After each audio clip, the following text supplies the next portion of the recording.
Hello, welcome back to খেলো Bangla channel. আজকের ভিডিওটা হতে চলেছে ইস্টবেঙ্গল আর মোহনবাগান কোন কোন খেলোয়াড়দের নতুন মরশুমে টার্গেট করছে তার উপরেই আজকের এই ভিডিওটি।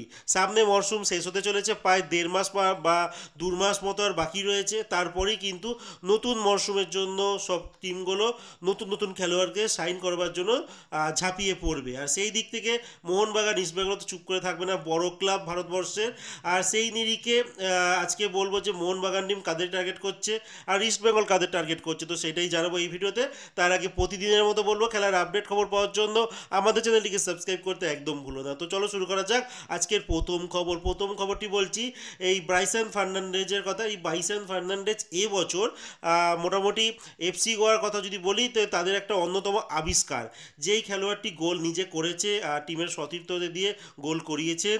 তো এই খেলোয়াড়টির উপর অন্যান্য ক্লাবের নজর তো পড়েছে, তার মধ্যে অন্যতম ভারতবর্ষের এই মুহূর্তে সেরা একটি ক্লাব মোহনবাগান সুপার জায়েন্ট, তারাও কিন্তু নজর দিয়েছে এই ব্রাইসন ফার্নান্ডেজকে তাদের দলে নেওয়ার জন্য। কিন্তু ব্রাইসনের সঙ্গে এফসি গোয়ার চুক্তি এখনও রয়েছে। এবার এই খেলোয়াড়টিকে নিতে গেলে তাহলে অনেক টাকা ট্রান্সফার ফি মোহনবাগান সুপার জায়েন্টকে দিতে হবে। আর সেক্ষেত্রে মোহনবাগান টিম কিন্তু কিপনপনা করে না, তারা ট্রান্সফার ফি দিয়ে অনেক খেলোয়াড়দের সাইন করায়। আর এই মুহূর্তে যদি ব্রাইসন ফার্নান্ডেজের কথা বলি, তিনি 19টা ম্যাচ খেলেছে আইএসএল এর, 7খানা নিজে গোল করেছেন আর 2টো গোল কিন্তু অন্যদের দিয়ে করিয়েছেন। আর এই খেলোয়াড়টিকে এবার নিতে তো চাইবেই মোহনবাগান। আর এফসি গোয়া কিন্তু এই সুযোগে কিন্তু একটা দারুণ অফার দিয়েছে, যা খবর পাওয়া যাচ্ছে। সোয়াইপ ডিলের একটা অফার দিয়েছে মোহনবাগান সুপার জায়েন্টকে। তারা চাইছে একজন গোয়ানিজ খেলোয়াড়কেই তাদের টিমে ফিরিয়ে আনতে।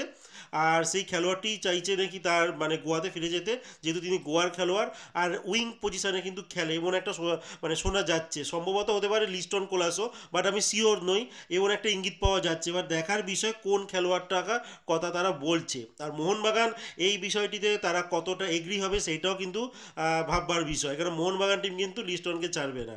কারণ মোহনবাগান টিম লিস্টনের সার্ভিস কিন্তু এবছর খুব ভালো পেয়েছে, তারা পরবর্তী মরশুমগুলোতেও তার উপরে অনেক আশা করে রয়েছে। মনে হয় না লিস্টনকে ছাড়বে, কিন্তু বাট ব্রাইসনকে কিন্তু তারা চাইছে। এবার দেখা যাক ব্রাইসনকে তারা কীভাবে পায়। মোহনবাগানে কিন্তু একটা ইন্টারেস্ট রয়েছে এই ব্রাইসনের উপরে। এরপরে যে খেলোয়াড়টিকে বলবো জিতিন এমএস এর কথা। জিতিন এমএসকেও কিন্তু মোহনবাগান টিম কিন্তু চাইছে, 27 বছর বয়সী এই খেলোয়াড়টিকে। আর এই খেলোয়াড়টি বর্তমানে নর্থ ইস্ট ইউনাইটেড এফসির হয়ে খেলছে। তার চুক্তি এবছর শেষ হয়ে যাবে, কিন্তু এখানে একটা টুইস্ট আছে, তার সঙ্গে +1 এর একটা কন্ট্যাক্ট কিন্তু রয়েছে। তো সেক্ষেত্রে নর্থ ইস্ট যদি চায় তাহলে কিন্তু একটা বছর তাকে কন্ট্যাক্ট আবার এক্সটেন্ড করতে পারে। তা সেক্ষেত্রে মোহনবাগান কী করে পাবে সেটা কিন্তু ভাববার বিষয়। জিতিন এমএস এবছর একটা দারুণ ফুটবল খেলেছে, 5খানা অ্যাসিস্ট করেছে, 2টো আবার গোলও করেছে। তো দারুণ একজন খেলোয়াড়। এই মুহূর্তে দাঁড়িয়ে যে টিমই পাবে ভালো কিন্তু লাভবান হবে। তো মোহনবাগান সেই জন্যই চাইবে, one of the best team এবারে মানে লাস্ট কয়েক বছরে আইএসএলের জন্য মানে কথা যদি বলি। তো এরপরে যে খবরটি বলবো, ইস্ট বেঙ্গল টিম তারা কিন্তু রাইট ব্যাক পজিশানে একজন চার্চিল ব্রাদার্সের মানে টিমে খেলছে, মানে আই লিগ খেলছে চার্চিল ব্রাদার্স। সেখানে একজন মণিপুরি একজন খেলোয়াড়, যার নাম একটু শক্ত আছে, নাম হচ্ছে লামগাউলেন হ্যাংসিং। এই খেলোয়াড়টিকে কিন্তু চাইছে। এই খেলোয়াড়টি একটা সময় ব্যাঙ্গালোরের এফসি মানে বি টিমে খেলেছে, তারপর চার্চিল ব্রাদার্সে 44টা ম্যাচ খেলেছে আর একখানা গোল করেছে। 27 বছর বয়সী এই রাইট ব্যাকের প্লেয়ার। এবার দেখার বিষয় ইস্ট বেঙ্গলকে সাইন করাতে পারে কি না, মেবি হয়তো পাবে, কারণ আই লিগে তো খুব একটা সমস্যা হবে না। আর ইস্ট বেঙ্গলের দিকে একটা প্রশ্নই থাকছে যে ইস্ট বেঙ্গল কিন্তু খুব একটা বড় দাম দিকে যাচ্ছে না, তারা ছোটোখাটো খেলোয়াড়দের নিয়ে সাইন করাচ্ছে। পারফরমেন্সও কিন্তু এখন ইস্ট বেঙ্গলে তেমন নেই। তো ইস্টবেঙ্গল বড় ক্লাব, আশা করবো ইস্টবেঙ্গল বড় নামের পিছনেই যাওয়া উচিত। বাট ইস্টবেঙ্গল জানি না কেন এখন একাডেমি প্লেয়ার সাপ্লাইয়ের দিকে ঝুঁকছে। তো এরপরে যে খবরটি বলবো, মোহনবাগান টিমে একটা বড় একটা রুমার চলছে যে একজন স্প্যানিশ অ্যাটাকিং মিডফিল্ডার, যার নাম জোনাথন ভিয়েরা। এই খেলোয়াড়টিকে নাকি মোহনবাগান সুপার জায়েন্ট চাইছে, বাট আমার মনে হয় এটা পুরোপুরি রুমার। বর্তমানে এই খেলোয়াড়টি যা শোনা যাচ্ছে মালয়েশিয়ার একটি ক্লাবে খেলছেন, আর সেখানে কিন্তু তিনি গোল করেনি, জাস্ট একটা মনে অ্যাসিস্ট করেছে। তো এমন প্লেয়ারকে মোহনবাগান টিম নেবে না, আর তার মার্কেট ভ্যালু এই 5.5-6 কোটি টাকার মতো।